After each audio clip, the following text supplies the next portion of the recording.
oil is now at a 4-year low. Brian, how did oil fall so far and so fast? Well, it's been something that's been building up for a while because you've had surging supply, especially in the United States, and slowing and flattening demand around the world. In the United States, we've been becoming more efficient. Growth around the world has kind of slowed down, not quite what people thought it was going to be.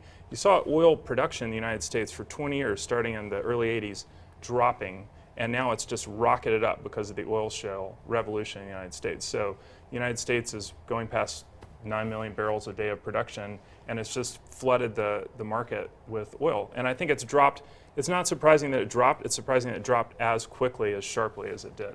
But it's not just supply, Alan. It's demand too, right? Well, it is demand too. It reflects a slowdown in the developing world. China is not growing at the rate that it was growing a couple of years ago, so it's a mixed bag. To me, what's been so fascinating about this past year is that in previous times, a sharp drop in the price of oil would have been an unalloyed good thing.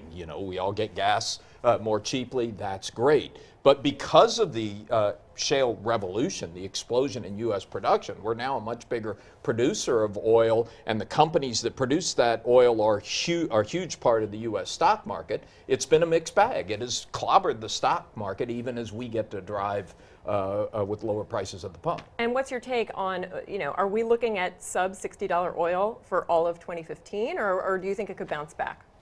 That's you, Brian. Forecaster. My gut is that it will bounce back at some point, but it might be a while. We might go below 50. We might go below 40. OPEC has said it's going to go below 40. Exactly. Yeah, it might. I think that long term, there's reasons that I would think that oil will bounce back because of, aside from oil shale in the United States, most of the new oil that's being developed costs more to develop. But right now, the momentum is all going one way. I think the market's been flooded with oil, and we don't know exactly where it's going to bottom out.